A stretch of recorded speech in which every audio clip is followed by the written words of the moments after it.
This video will be about how I load my truck camper. Now this is how I do it. I'm not saying it's the best way or the only way. It's just how I've been doing it. And this is my third truck camper. And this is how I've been doing this for the last 4 or 5 years.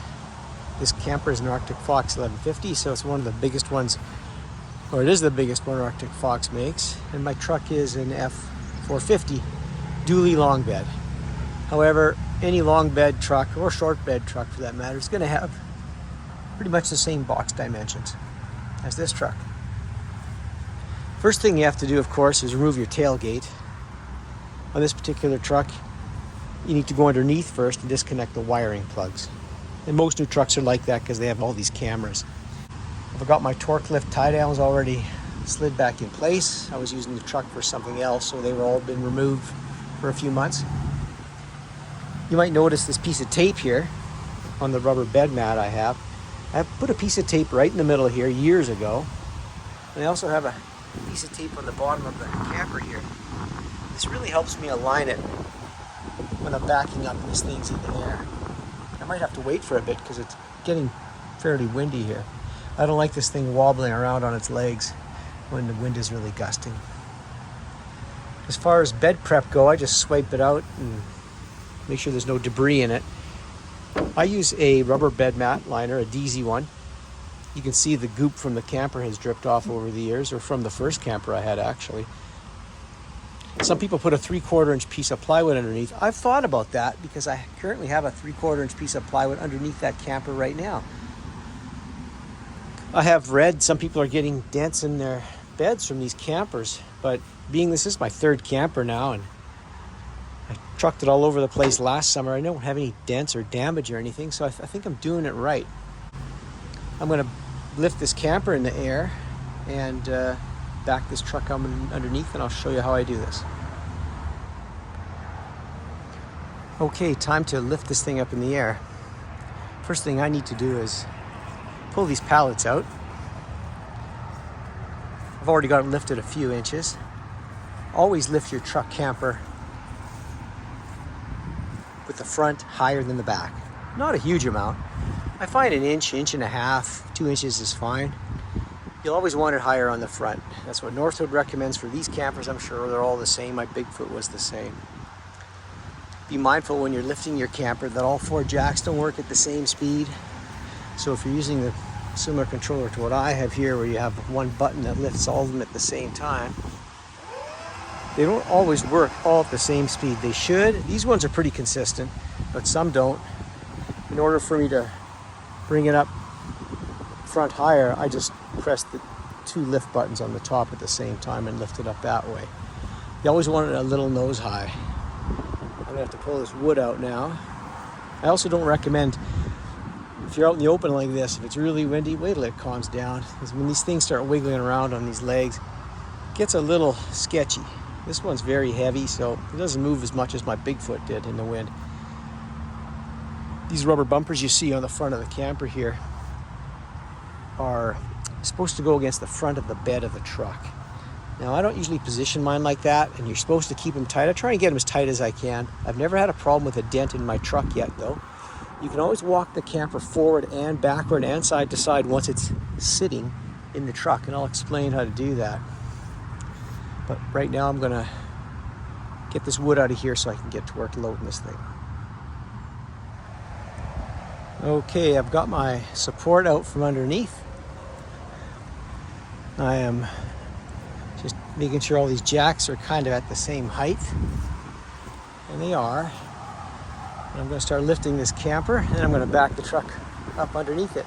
For me, this is the most treacherous part, I think. Lifting this thing way up in the air. It is so heavy, and I just don't want it to fall.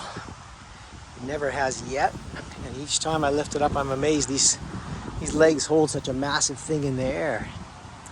But here we go.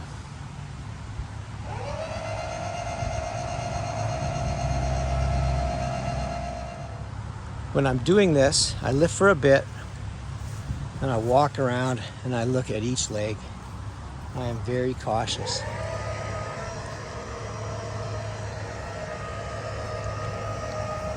Make sure they're all going up and down at the same time and they all sound okay. It's got to go quite a ways up in the air, and you want to make sure this thing is going up square. The ground isn't square underneath. You can see it's leaning towards that side of the yard, but the camper itself is going up square, and that's what the important thing is. Now when it goes back onto the truck, it's going to shift it to one side slightly, but it can always be moved once it's in the truck. By lifting the jacks on one side and lowering them on the other, you can inch it over like how a worm crawls.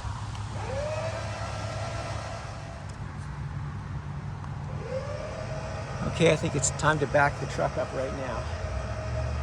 It's kind of as high as I want to take it.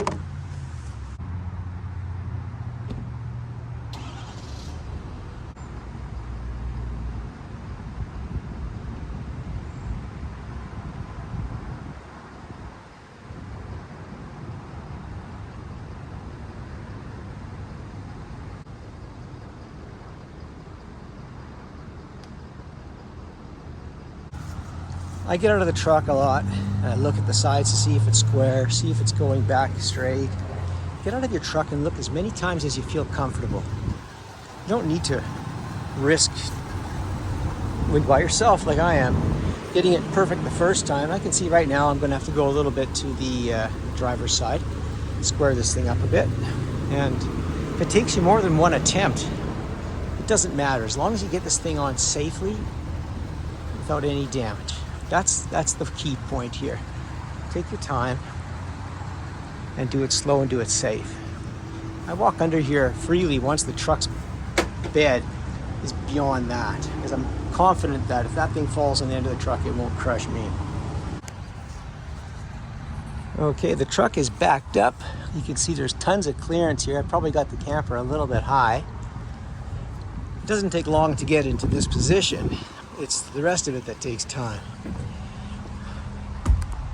So I get in the bed here. I'm just going to show you that I can see my red tape marks. They're kind of lined up, and they're handy to provide a point of reference. You can see I got enough clearance on the side here, and it's this piece right here and here that's going to give you the trouble. You only got about an inch on each side, and I can see I'm a little closer on the passenger side. So I'm going to cut the front end over a little bit as I start backing up, and give me some more room there. And you can move the truck around a bit as you're backing up. You got a whole 8 feet to put it in, so that's what I'm going to start doing right now. All right, the truck has come down a little bit more, and we are over the bed now. I've already lowered it a little bit. As you can see, this is the problem spot on almost all truck campers. I use my hand in here. If I can get my hand in here, in this spot right here, about the same side to side. I don't try to make this perfect because you get into a big wind and it'll shift it anyway, but you can see I got about a hand width of clearance there. And if I walk around to the other side, it's a little tighter, but I can still get my hand in here. And that's what I want. There's not much clearance there, and that is the spot that's going to give you trouble when you're loading. So be aware of that, and you should be okay. I don't like to be too high above the bed when I'm loading, 2 inches or so. I might have to raise the back a bit as I get the truck back farther, depending on what the ground's doing. But we're on track, and things are going pretty smooth. Okay, a quick look. Seems my front end has to come a bit to the passenger side. I'm getting more clearance here. Now it's going to miss the wheel wells in the bed. Make sure you check that too. It's very tight on these campers. I think about an inch on either side is all I got. And I got about an inch on this side and on the other side. But I got a little more clearance along the side apron here than on the other side. And on this side you can see what I mean. It's a little tighter here. It's not a big deal because the first big windstorm and my perfect alignment is going to be all messed up anyway. But I don't want it to hit anywhere as I'm loading it, that's all. So I'm going to swing the front end to the passenger and straighten this out a bit. And you can make these corrections as you go. Just take your time and go slow. Again, I've got about an inch down there as well. So far, so good. Okay, at this stage, now you check the rear wheel wells in the box. Make sure you're clearing on both sides. I am. And sometimes I'll go to the back here. Make sure as the truck creeps back that the camper doesn't end up too low on the back, because the back's a little lower in the front, and if it starts hanging up here, you're going to give you problems. I also use my old handometer here. Make sure I got enough clearance. It's good on this side. And I'll walk around on the other side and take a quick look as well. And the other side is, it's a little more generous. So I'm going to swing this a bit more to the driver. And I've got the wheels angled just a touch right now. With the dually, make sure you got your proper clearance here, that your brackets are in the swing out location as well. Otherwise you end up in a big mess. But so far so good. I'm not even halfway on yet. I got more time than money though, and I make sure I do this correctly and slowly. If I got to do it in 6 attempts, I don't care how long it takes me. I want to put it on right. You don't get a medal for the fastest loading time.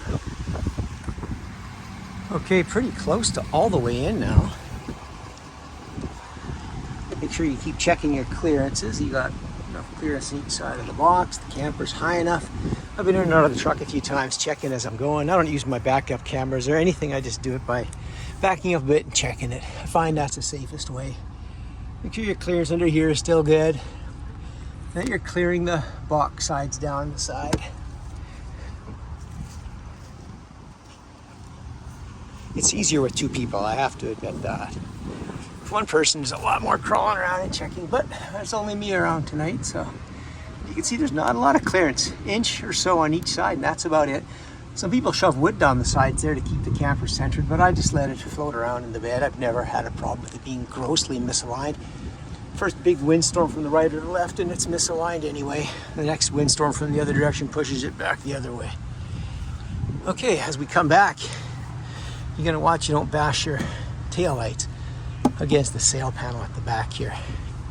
Usually the bump stops will stop you, and I'm gonna stop this camper right before those bump stops hit the bed, because it's higher on the front, and when I lower it down, it should snug them up. It's kind of like this. It'll hit back first, and as the front hits, this is longer as it lays down, and it'll snug them up.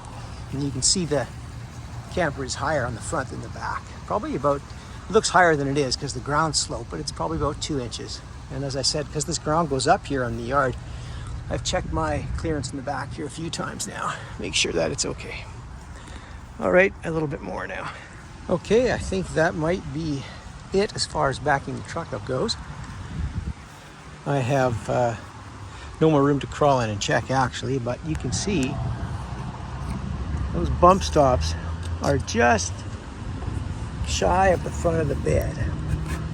I can kind of just get about a finger width there. And that's where I like to stop them. Because as I drop this thing, I'm going to drop the back end first. And as the front end drops, it just touches the front of the bed. And that's where I like on this truck. I've also been under here and checked the clearances a few times. Way up there again. And now I'm going to drop this thing and see where it ends up. And maybe I'll come back just a bit more. I never had to before, so we'll see how it works right now. I'm going to drop this back in. I'll lower the whole thing down at once. The back end is going to touch first.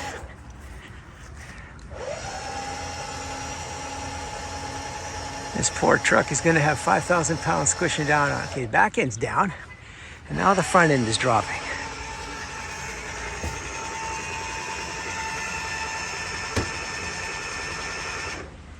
Okay. We're not down all the way yet. We will be. Okay. These front ones up. These back ones are way off the ground. You can see how they don't come up at the same speed, especially once they're unloaded. Now I'm going to reach my hand in here. I don't even know if I can get it in there anymore. And see if that bumper's touching. And it's about 1/8 of an inch shy.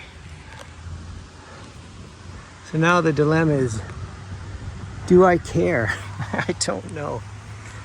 This is one of the things that you can now walk it forward without running the truck. You just lift the camper up again, and the front end higher than the back, a lot higher, and then just creep it forward like that. I might just lift it up again and back it up just ever so slightly more. I'll try that. Okay, the truck is back just a touch more. I always use my e-brake when I'm backing it up in this fine increments. Now we'll lower it down. See if I'm so picky about this that I dent the front of my bed. Not that I want to do that, but if it's too far back and you come to a sudden stop, you could dent your bed because the camper's going to slide a bit. You don't want that. Okay, I think these things are all up in the air now.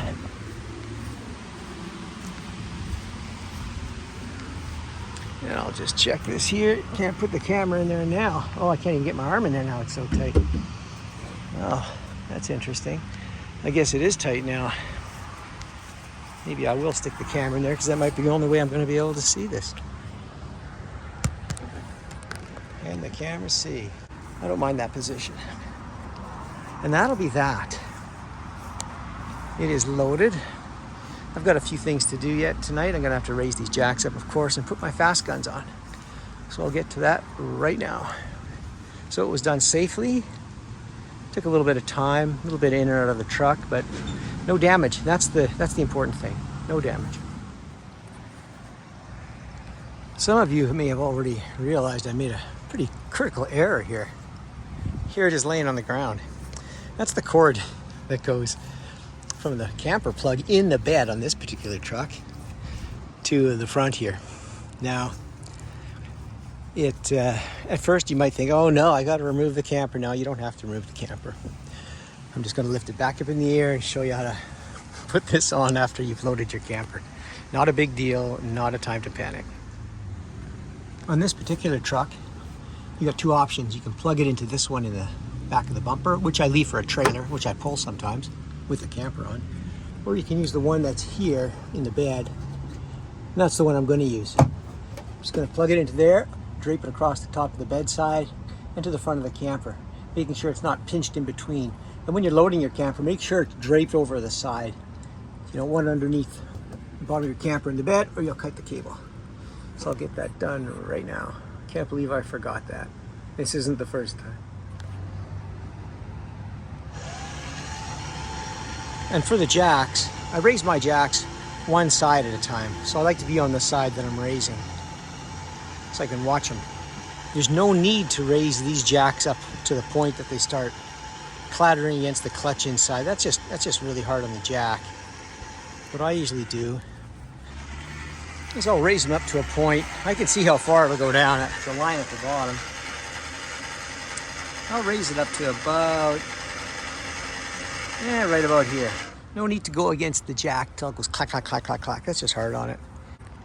And for the guys with swing out brackets, you probably know the drill already. Press that up and just fold them in until this top pin engages. Okay, tie downs. Front ones are already on. I use fast guns. Some people use chain turnbuckles with no springs in them, and I do not recommend that. If you're going to use anything, use a tie down that has a spring in it somewhere, whether it's a turnbuckle or a fast gun or what have you. And I have to point this out. These things don't have to be gorilla tight. You don't have to be an 800-pound gorilla to tighten these things up. These attachment points are just bolted through plywood on the inside. And really, these things are meant to locate the camper, not to hold it into the bed. It's a tie down, but it's not meant to bolt it to the bed of the truck. It's meant to secure it and hold it in position. The weight of the camper is what keeps it in the bed of the truck. Anyway, my fast guns, you throw them to the bottom and then the top. Here's how much tension I put on them. You can see that's not a lot of tension, but it is plenty to keep this camper in position. And I've never had a problem, and I've never bent anything. I never had any turnbuckles tear out. You can watch the O-ring on the bottom of these. I don't put mine flush up. I just watch it move 1/4 inch or so. There, it's moved. And I know that's giving me plenty of clamping force. I don't want this tearing loose. I've seen campers with those things torn loose. I've repaired damage on my Bigfoot where that was torn loose. It's just not for me. You do not need to put those on that tight. It's just not needed. I use locks on mine because these little locks prevent these things from going missing, and these are very expensive for me anyway. Fast guns, and I think they're among the best you can buy for tie downs. I recommend them. Not sponsored by them or anything. I just recommend them for ease of use and for the nice spring they have in them to give you the proper tension that you need to hold your camper in position. And these nice little locks that they come with help lock them in so no one walks off of them when you're in a store or something. So other than this last lock to install, that's all I have to say about this. This went really smoothly tonight, except for forgetting my cable. And it's not the first time I've done that. I don't know why I keep forgetting that. Anyway, if you forget to put your cable in, don't panic, not the end of the world. Just lift it up and drape it alongside, plug it in. Anyway, I hope this helps somebody who's never seen a truck camper loaded before or is intimidated by it. Really, you can do it by yourself. I just did this by myself tonight. It's not a big deal. Just take your time, back up slowly. It's much easier on pavement, I might add, or hard surface than on this grass, because you can turn the front tires better and you get a more even angle going back. Hope this helps somebody if they're thinking about how are you going to load that new beast by yourself. Thanks for watching.